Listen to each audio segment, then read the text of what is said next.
Did you start it with any inkling that this would be a $30 million business? We had a very clear intention on where we wanted to take the business, and we became very intentional. So we became very revenue focused and very profit focused. Instantly global, instantly huge opportunity. It did nearly fall through on the last day. Well, we're gonna go there. This is called strategy and tragedy for a reason. What the hell happened? And we just sat there in silence while this person was on a call with the acquirer. Yeah, we were panicking. We were like, is it all going to fall through on the last day? We ended up in A&E till like 1 a.m. And then, I remember the next day I was like, okay, I'm just going to stay in bed. If you've ever booked a fun night out before, then the chances are you've come across DesignMyNight. Founded back in 2009 and sold for over $30 million 10 years later, the founder has since gone on to angel invest in over 55 startups via Horseplay Ventures and is now the co-founder of Trumpet. Nick Telson-Sillett, welcome to the show. Thanks for having me. Amazing to have you here on the show. Thank you so much for coming on Strategy and Tragedy. Pleasure. So obviously DesignMyNight is kind of the headliner, and I'm sure you're sick of recounting the early days, but we are going to rewind the clock and go back to the start.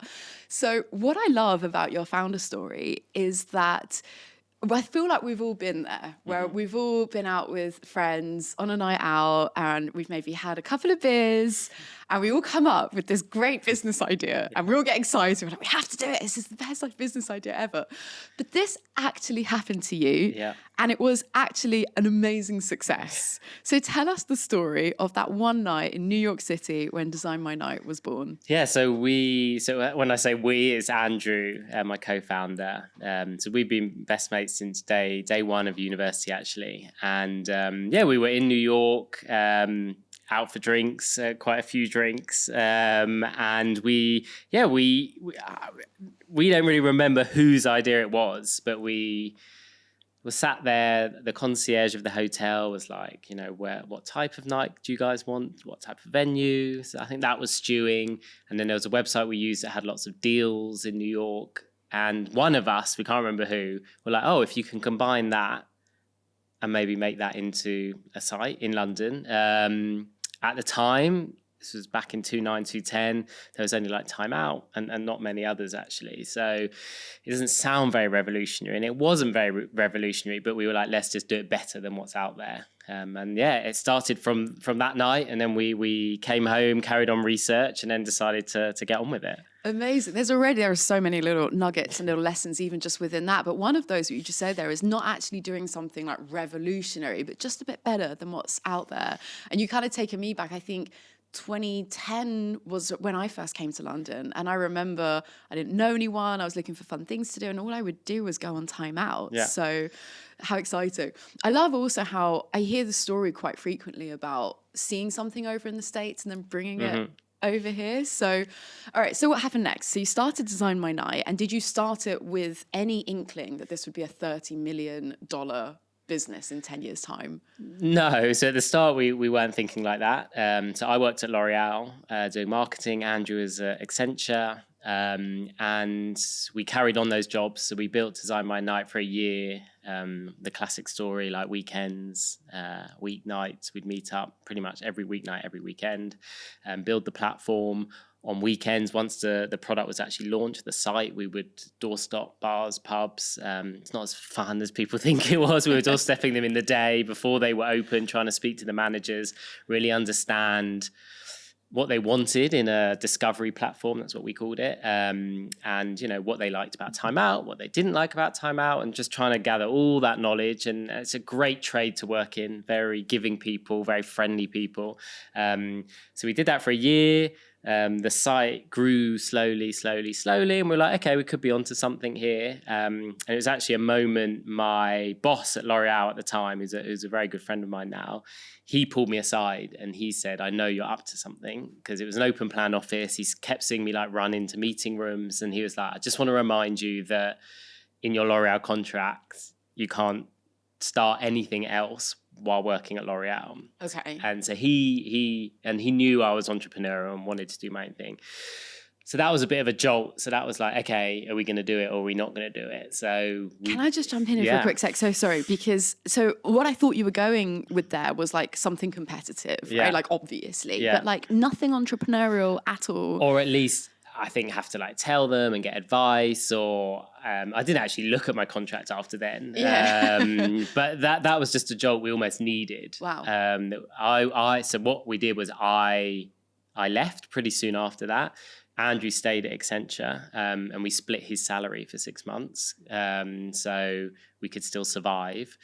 Carried on working nights and weekends, and then after another 6 months, Andrew then came on board fully. So it was actually like 18 months since the idea to both of us working full time on it. Interesting. So what was the deal then? So he was okay so he continued working so you could split the salary. Yeah. And the deal was you would Go have your time. Yeah. So I was full time on DesignMyNight. Interesting. Okay. I've never come across that before. Yeah. Amazing. And I love also just going back to how you were literally like feet on the ground, like going around the bars, restaurants, actually talking directly to people.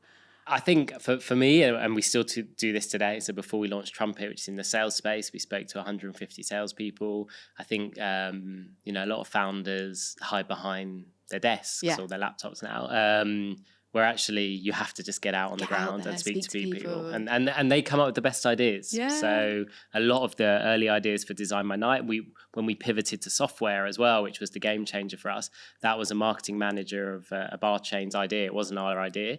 So if we're not constantly speaking to them, you're going to miss out on some incredible ideas. Oh my God, amazing. Gang, whether or not you like it, if you're in business, you're in sales, full stop. And in today's day and age, there is no excuse not to leverage the best tech to make you smash your sales and commercial strategy. Because here's the thing, I bet whichever CRM you're using is simply telling you what happened after the matter, but gives little to no insight on why deals are stalling or closing. That's why I am genuinely so happy to tell you about Gong, the revenue AI platform that turns every customer interaction into actionable intelligence. Whether you're trying to improve prospecting, sales productivity, customer expansion, or revenue predictability, Gong offers a single AI platform purpose-built for revenue teams. Identify what separates your top performers from the rest, surface the objections that kill deals, reveal the patterns behind your wins and losses, and know exactly which messaging resonates with prospects. With powerful tools to understand every customer interaction, you can finally put an end to the guesswork and start scaling what actually works. Honestly, gang, this is such a cool tool for building sales machines. This isn't just about better data, it's about predictable revenue growth. Now, while your customers rely on gut feelings and outdated playbooks, you'll have an AI-powered insights driving every strategic decision. If you're ready to turn your sales conversations into competitive advantage, then head straight to the show notes for your unique Gong link and see why thousands of revenue teams trust their growth to revenue AI. Because in sales, strategy beats tragedy every time. All right, gang, let's get back to the episode. Okay, so we're picking up some steam. Yeah. So you're both now kind of full-time on this and it's kind of growing. I read also that you only took, what was it, like 500K investment in total?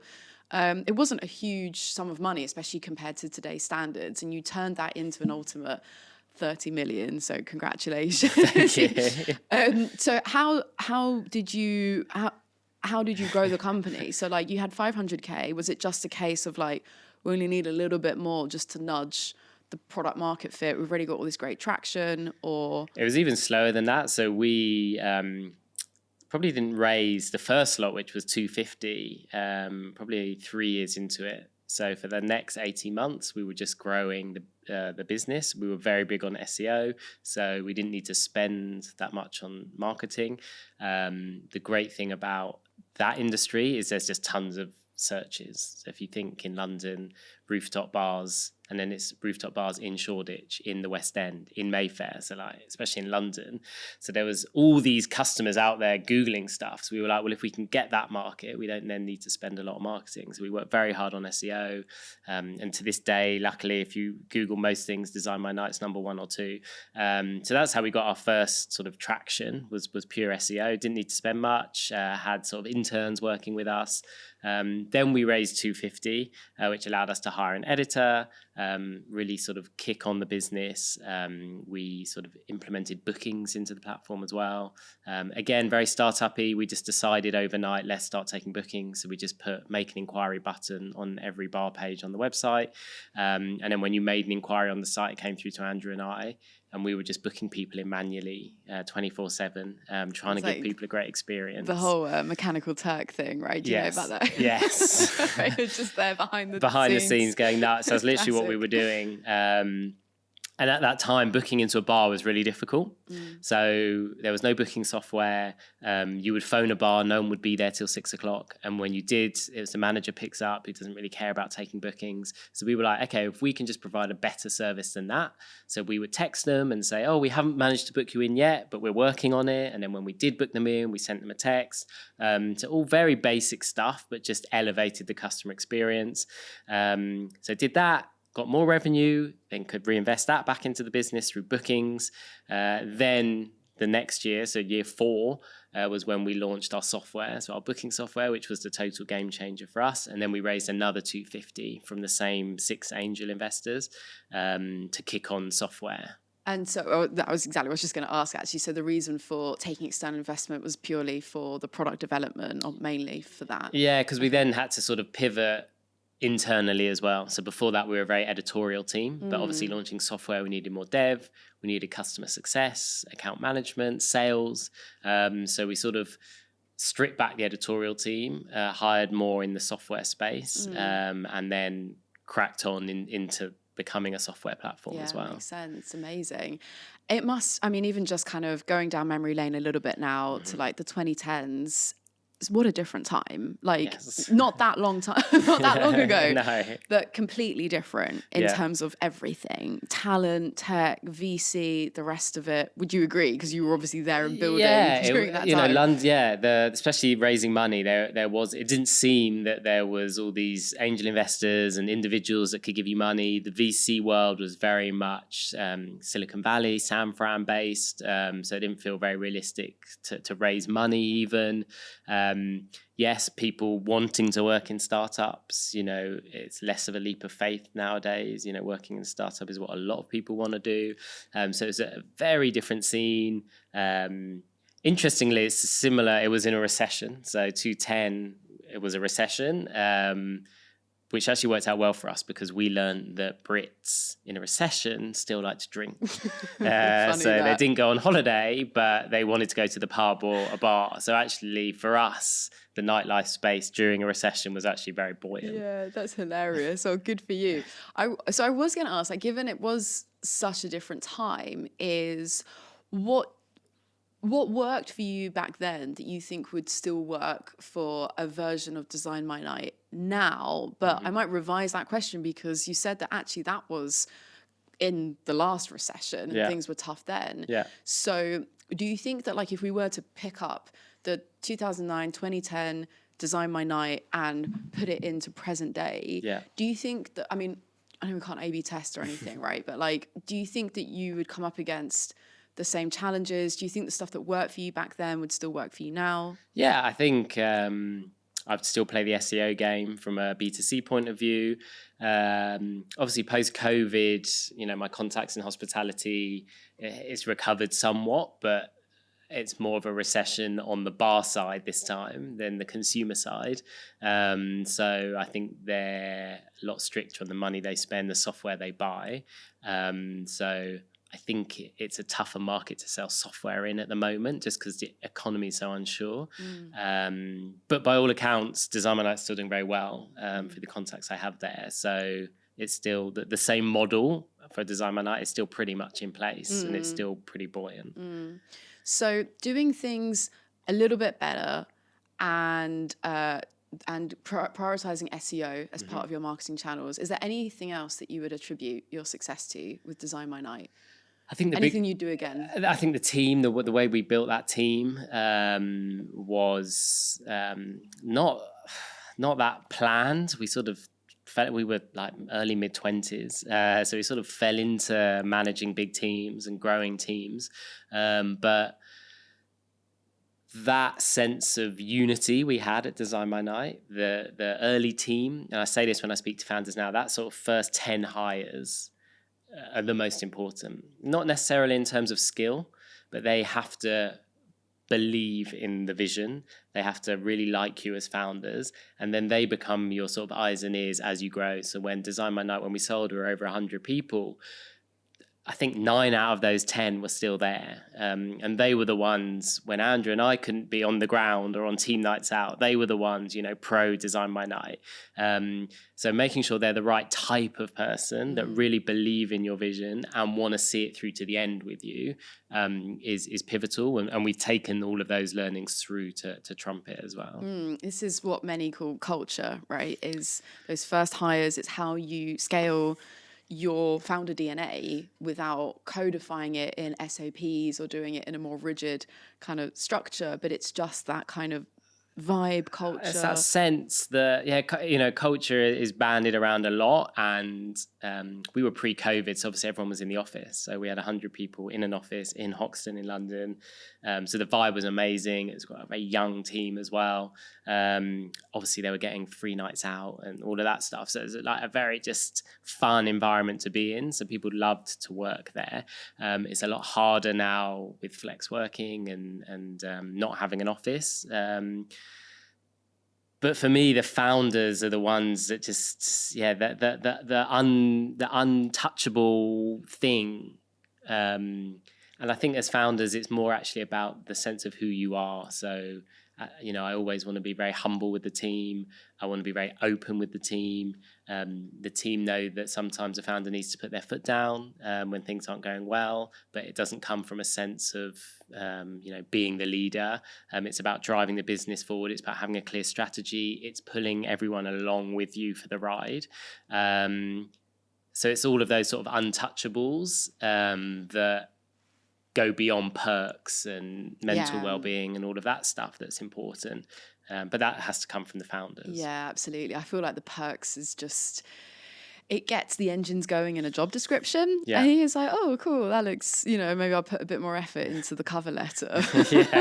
Right? Yeah. But then when you get in there, you're like, okay, thanks for the bean bags and, free popcorn. Yeah, if you hate your day-to-day work but get a free gym membership, right, it's probably still not enough to convince you to stay. Yeah, I don't think. Yeah, this is the sort of stuff that I feel like you only learn through experience as well. Right? I mean, you said you're in your 20s, it was a young team, and you're just kind of thrown in there. So we start to kind of move things along. And so the exit is on the horizon. So what was that process like for you selling Design My Night? So obviously at the very beginning, you didn't have that foresight, those intentions. No. It was just kind of like, let's give it a go. Yeah. You both had your day jobs anyway. But now it's like, okay, this is going well. Yeah. Where did that process start for you then? So it was after the second round. So 4 years in, we had a very clear intention on where we wanted to take the business. And Andrew and I set ourselves a 4 to 5 year horizon. We would talk very openly about this with the team. So the team knew we didn't want to stay at Design My Night for 10, 15 years. They all had shares as well. So we were like, if we do exit, it's for your good as well. And we became very intentional. So became very revenue focused and very profit focused. Because in our heads, we were like, if we can build a profitable business and a growing revenue business at the same time, your exit chances are going to be much bigger. So it's not just an industry buyer, but it could be private equity as well if you're spitting out cash. So not that we were ever big spenders because we only had $500,000 from investors, but we were very careful with what we spent. We made sure most things that we spent were sort of revenue drivers. We were very focused when it came to product on, what's going to stop churn and get new customers on board. So just all the basic metrics that sometimes founders forget that become the revenue levers. And what we actually did was we looked at exits in hospitality and started to plan out a rough multiple of revenue and profit. And Andrew and I agreed a sum with each other 5 years previous on what we would be happy with as founders.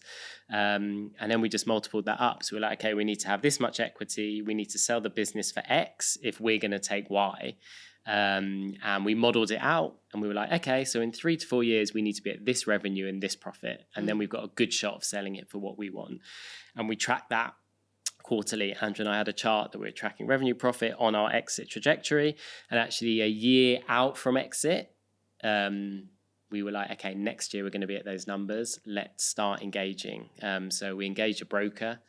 So it wasn't the dream scenario that people reading TechCrunch of, Open Table emailing us saying, we want to give you $100 million. So we engaged a broker. And that was like an 8-month process from engaging the broker to actually selling the business. Interesting. I'm just going to back up a sec there because you make it sound so simple and easy. This is like 3-year-old maths here. Like, just, how much do you want?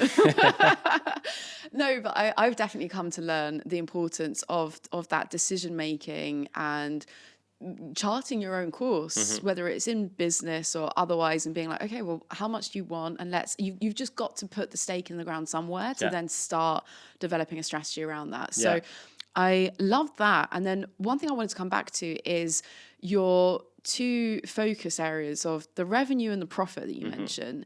I don't know whether this is just too many years in the nitty gritty of marketing land, but to me, they sound like, sometimes they can be in opposition to each other, right? Because either you've got I'm sure I'm oversimplifying this, but you've either got the revenue focus, which is like gain market share at all costs, which can then of course be more expensive to acquire, which eats into your profitability, or it is, no, we're going to double down and have more of that quality. So how did you manage to achieve both the revenue, the market share, and profit margins? Well, I think it doesn't have to be as binary as A or B. So, when we wanted to focus on both, the revenue arm wasn't necessarily let's go global. So we had every month someone wanting to take us to a different country. We were like, no, don't need to. We can achieve the targets we need in the UK. There's enough big cities in the UK. So we sort of knocked that on the head. And the beauty of software, which is why I love SaaS, is once you find the model. So once you've got a product that people want and is good, that's the first bit. The actual scaling up a SaaS product, which is why venture VC love it, is it's not like growing a D2C brand where actually it's just salespeople. And actually you just model it out. Okay, well, one customer success person can look after 150 customers. Those 150 customers might be worth $1 million annual revenue to us, and it's looked after by one customer success person. A salesperson, once they've got the playbook right, let's say they're earning with commission 80 grand a year, but they're bringing in 300, 400 grand a year. You just add another one on. You're like, okay, well, we've got the product, we've got the playbook. This person's costing us 80 grand and making us 400 grand. Let's add another one. And then once they start ticking, let's add another one. And once the customers start spinning up, we add another customer success person. So the beauty of software is you can do it both. I think the boom or bust that we see in the world at the moment, the ones that spring to mind, like your Ubers actually just turned profitable, I believe. WeWorks, all of those are more B2C, which is more marketing land of you need to spend the dollars and go global quickly, big. But in sort of SaaS land, and I think now VC have wised up to that, like you don't have to do boom or bust to grow a very big business that is also profitable. It's simple maths again, isn't it? It is simple, and I'm really bad at maths, so I keep it simple. If all else fails, you can always go back into be a maths teacher. Exactly. For kindergarten. Basic maths. I love that. Quick one. This is future Steph coming to you from beyond. If you're enjoying this episode, then you can probably guess what I want you to do. Please do me one tiny favor that costs you nothing and takes a second of your time. Hit that subscribe button. It really helps to support this show, and I'm really grateful for you listening. Let's get back into it. Okay, super interesting. So coming back onto the exit, so that was an 8-month process you mentioned, and I guess last time that you've gone through that whole exit. So I've never been through this. So what was that like? If we were a fly on a wall, up the road at the Hoxton offices, what would we have been seeing during those 8 months of the exit process of selling DesignMyNight? If you're in the office, you wouldn't have seen much, so you have to keep it very quiet. So the team didn't know we were exiting until the night before. So apart from our finance manager, obviously, who was helping us prepare everything. So you have to keep it very quiet. And our broker was great. And basically, the sort of first 4 or 5 months, they're building the story with you. So they come in, they want to understand the business. DesignMyNight, when it came to exit, was quite complicated. So we had the B2C arm. We actually had 3 bits of SaaS by the end, all different revenue models. So they really had to understand the business. They remodeled the business with us. And then you put together something called an IM, which is essentially like an 80-page slide deck about like where you've been, where you are, where you want to go. And that literally took like 3 or 4 months with the broker.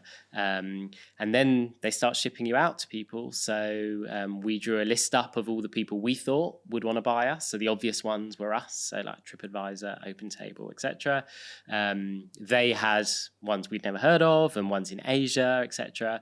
And I remember the day we drew up those lists, the broker said, I guarantee the acquirer won't be any of these lists.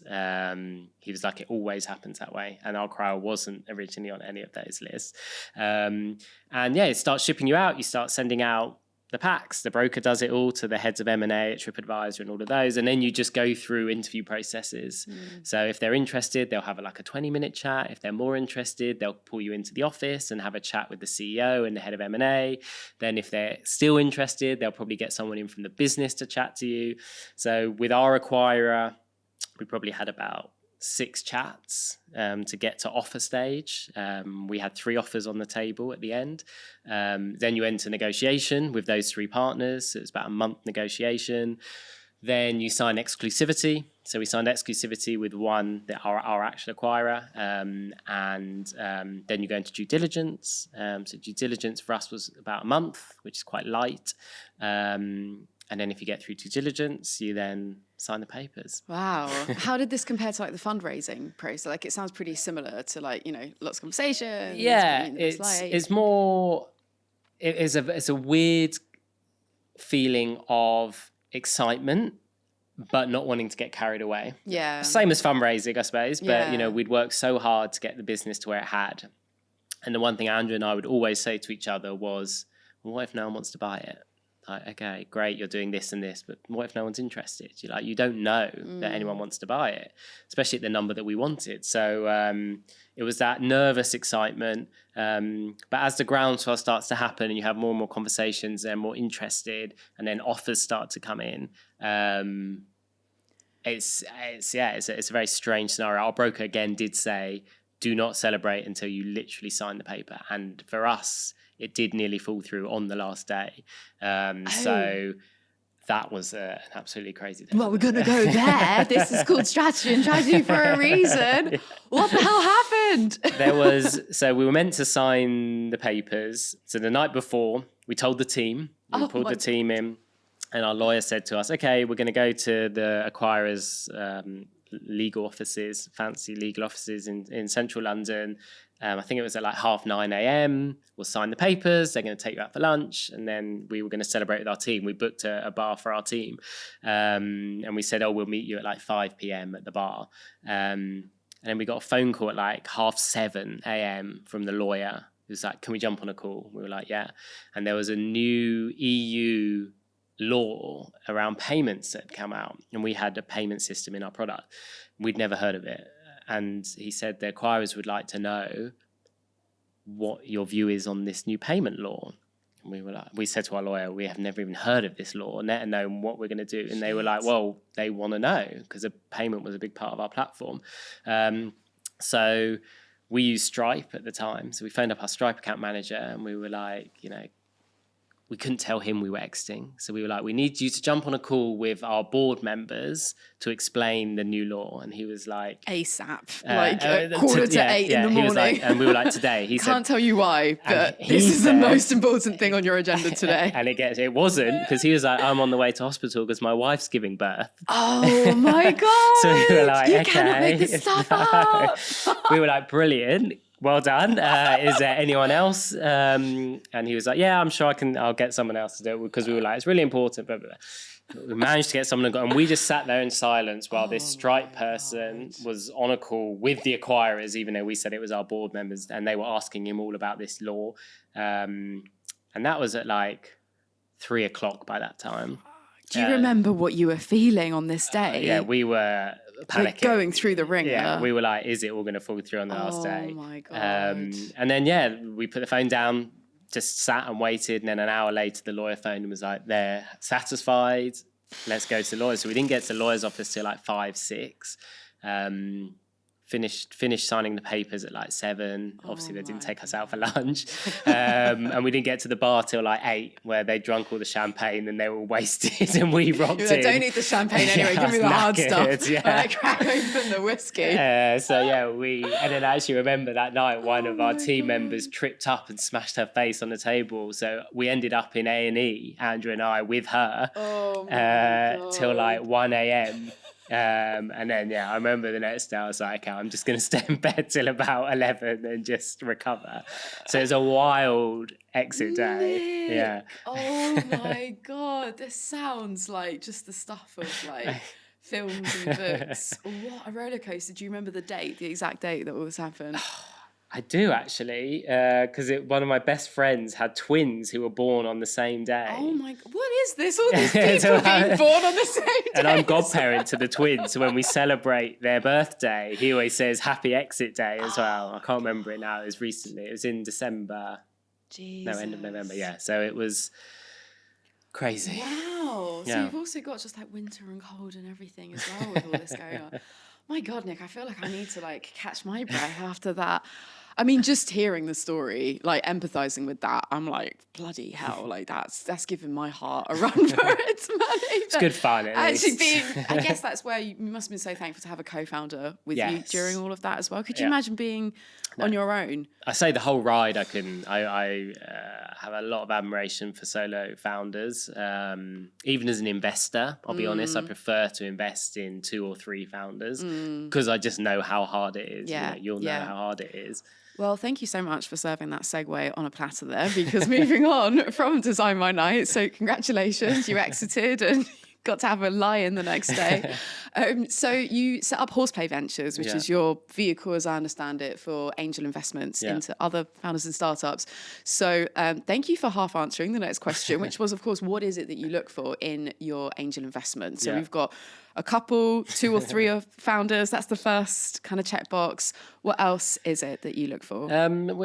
We've always been pretty sort of sector agnostic. I think Andrew and I's philosophy is we just need to understand the business. Like we obviously really understand SaaS and we like SaaS. So software is big for us. We've invested in some D2C brands, but I'm not the biggest fan of D2C brands.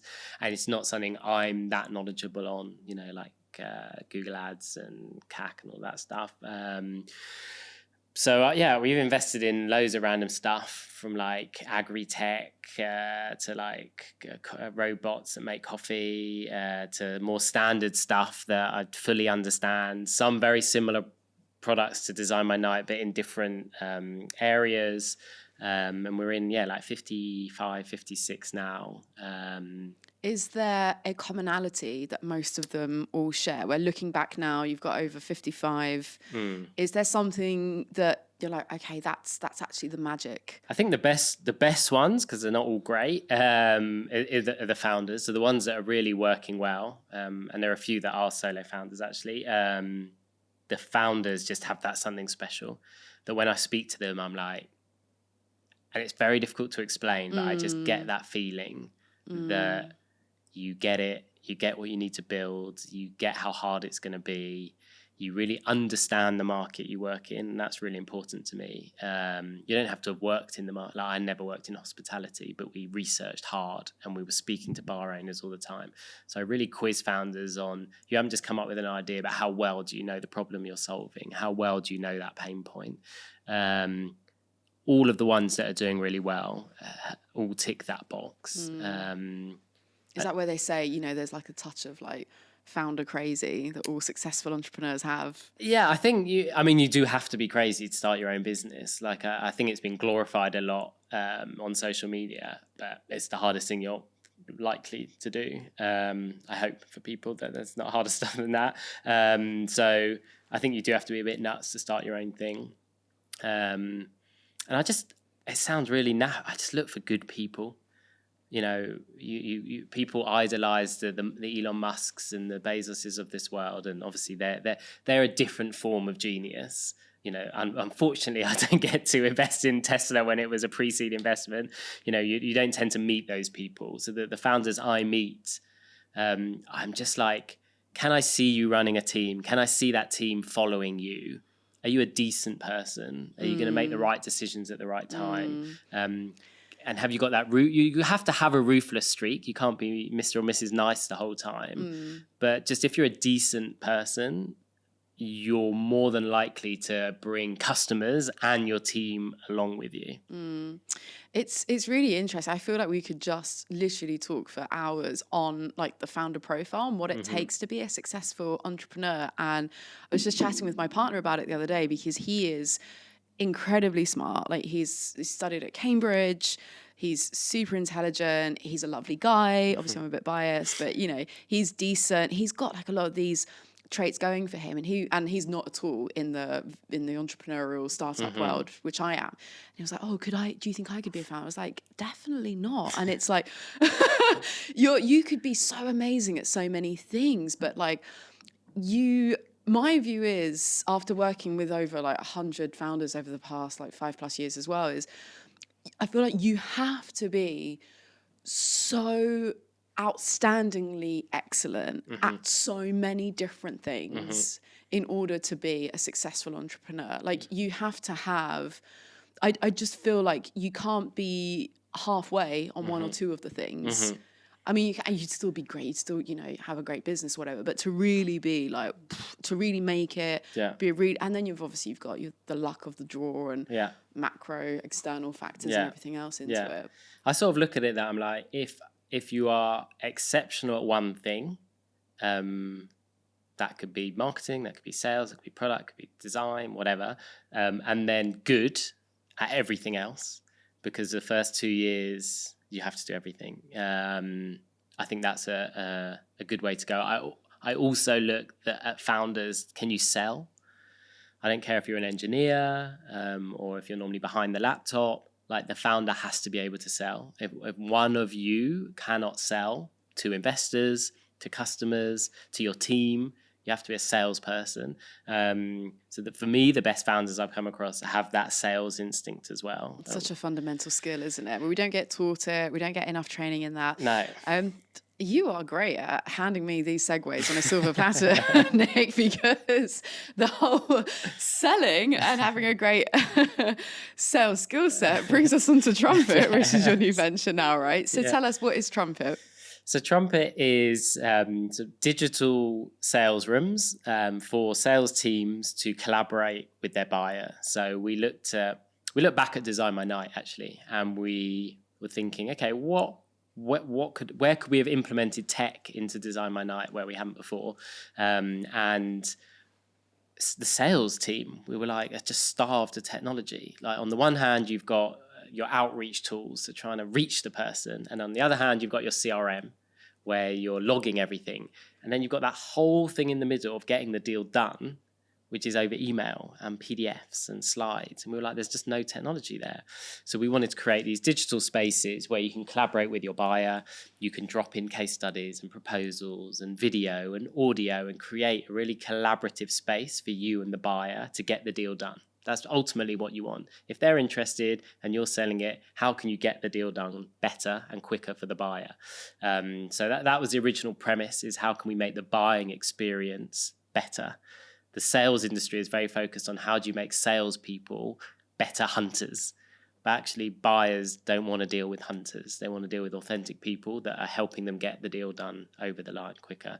So that was the sort of the initial thought process of 2 years ago now. And now it's this huge trend, luckily, called buyer enablement. which is all about helping the buyer get the deal done. So luckily for us, Trumpet is a buyer enablement tool and is sort of riding the crest of that wave at the moment. Okay, amazing. Congratulations. I've been following your journey and it all, you've really embraced the whole building in public kind of thing, right? Was that a conscious decision? And if so, why? Why are you're being so brazenly transparent on LinkedIn especially? Yeah. When I sold DMN, I knew I would do something again. And I just made the conscious decision to build a profile. It's easier once you've exited, so people sort of want to hear your story. But in my head, I thought if I can build a following, then it will be easier to sell to that following. So for like a year after I exited, I worked hard on LinkedIn. I don't have any other social media in my life. So I have no sort of personal social media. I don't really want that in my life. And I focus on LinkedIn. And it's been amazing for me. Like Trumpet, when we launched, we had like 5,000 people on the wait list. I would say 70% of that came from LinkedIn originally. A lot of our customers come from LinkedIn, seeing what we're doing. Salespeople are on LinkedIn. It's the natural place to be. And yeah, if you share the highs and the lows, you show you're authentic, you show what you're trying to build, that will naturally allow people to come to you. And like DesignMyNight, where SEO was free, LinkedIn is free.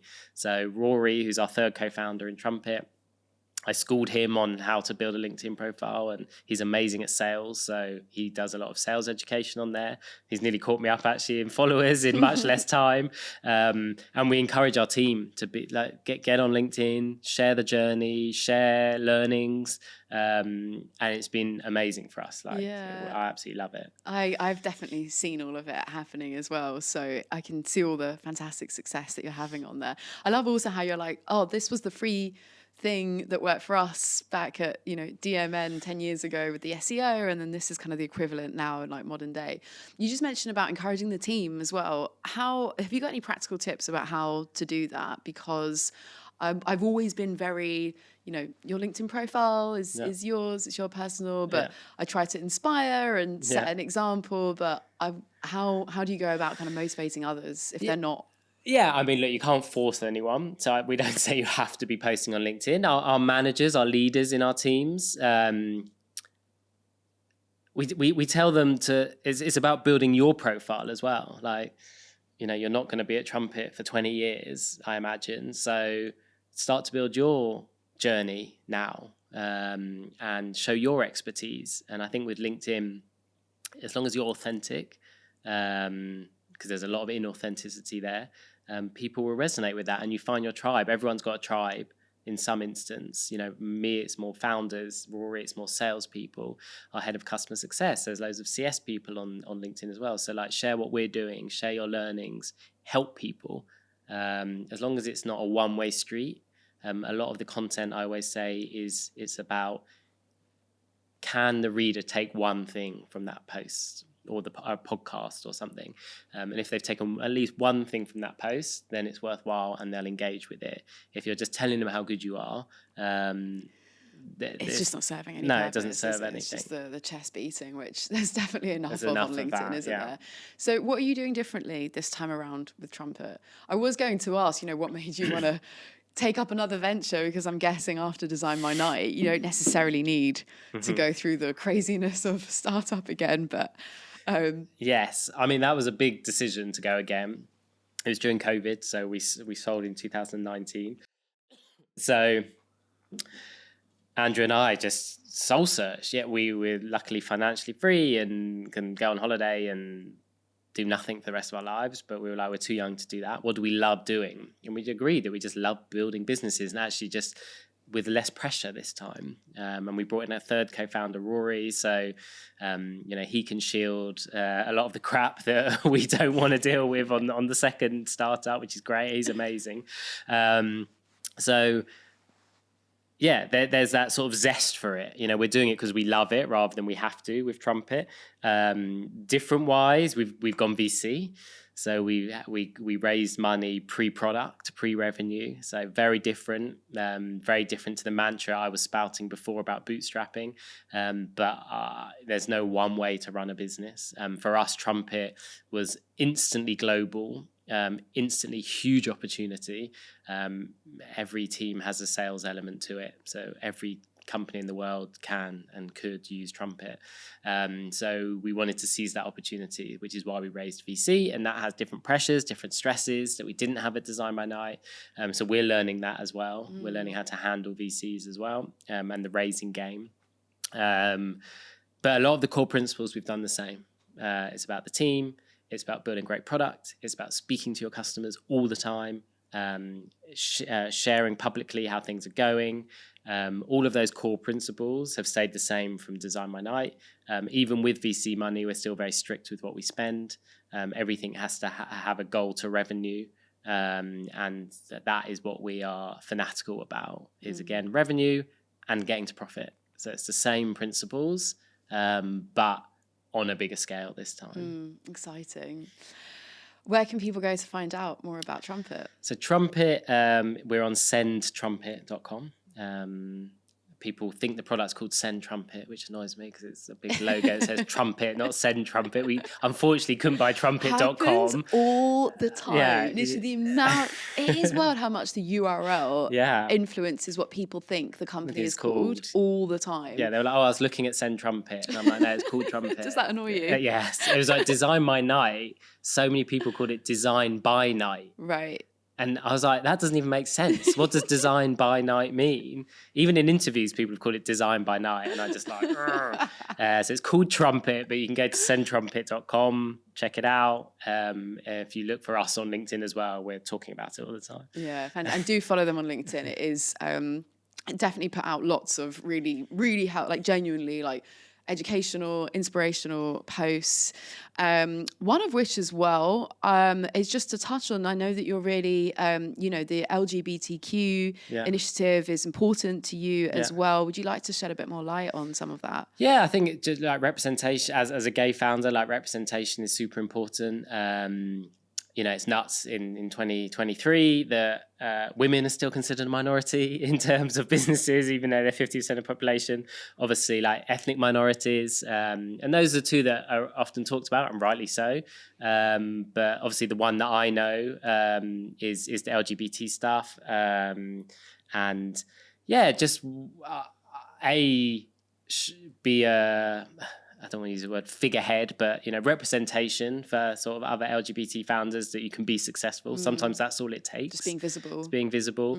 And there's a group of us, we've set up something called Proud Ventures, which is a group of investors, so mainly VCs actually, so people at VCs who are LGBT+, and some angel investors as well. We did a conference for LGBT+ founders, all about just being your authentic self, be who you are. You will be the best founder if you can authentically be yourself. So we put out lots of educational content. We're doing conferences. We want to help them raise money, give them feedback on their decks, feedback on their business, and just create a safe space for that part of the community. Yeah, lovely. Because it's a very sort of straight white male world still. Especially in venture and startup land. Do you know what was funny about one of the comments that I saw on one of your posts about being just more visible in the space and just touching on that really important representation piece? I saw somebody post about ability, as in kind of, disabled and these other segments of the population. And it was just like, it's a funny because it's you open the door to the wider representation, diversity piece, and it's but what about this? But what about this? And you've already mentioned there women and ethnic minorities and different levels of ability and neurodiversity. Yeah. It's we are all the rainbow of that. It's funny how some people is they can't just let you have your story to tell and your particular mission. It's but what about this? But what about my whole life I try and be authentic. So I'm not a woman. I'm not from an ethnic minority. So I will support that, but I can't talk with any authenticity about that or lived experience. So while I'll always support initiatives around all the different sectors of society, I think being in sort of the LGBT plus community, it makes you more open to all different sectors of society because, we're so marginalized that I think it just makes you more of an open person because you've seen what persecution looks like. But I can only talk about my lived experience. Yeah. And that is all I will ever do. Yeah, that makes complete sense. Well done, you, Nick. Honestly, I love that. you. It's awesome. So, closing question, the tradition on this podcast. So, it's called Strategy and Tragedy for a reason. You said yourself, you know, entrepreneurship has been glamorized, and the truth is, it's not that glamorous. No. There's also the belief that often the best lessons can come from the biggest mistakes. So, with that in mind, what is one tragedy? Because your exit did go through eventually, Yes. a few hours later. What is a tragedy that stuck with you, that's taught you a lesson that you won't forget? Yeah, so it was actually at DesignMyNight, early years, probably 2 years in, I talked about SEO a lot. So we actually gave our SEO to an agency. And Andrew and I at that time didn't really understand SEO. And this agency was doing, at the time, it was called Black Hat Techniques, which was like tricking Google, basically. And traffic was going great, and we were climbing up the rankings. We were like, great, keep doing what you're doing, agency, not knowing what they were doing. I'll always remember, we came in one morning, we looked at analytics every morning, and we lost about 80% of our traffic. And we just thought it was a glitch in analytics. We'll check back later. No, still gone. Next day, still gone. Googled it, and they'd released a new algorithm. It was called Penguin at the time, which cut out all the black hat techniques. So we just lost our ranking overnight, basically. And from that moment on, it's always taught me to understand what I'm doing. And not just blindly hand over. So bring in expertise, but really understand what they're doing. And from that day on, Andrew and I taught ourselves SEO. And we still work with agencies at Trumpet, but we really understand what they're doing this time. We just don't have the time to do it. So I always try, and even on a surface level, educate myself on something that affects a business rather than just blindly handing it over, because that was a very harsh lesson. Well, thank you so much for sharing that, Nick. And thank you again for coming on the podcast. It's been such a pleasure to sit down with you and hear some of your story. I feel like you've got many, many more, but we'll leave that there for the podcast. And thank you so much for listening. Really hope you enjoyed this episode. Please hit that subscribe button. It really helps us out, and tune in for the next one.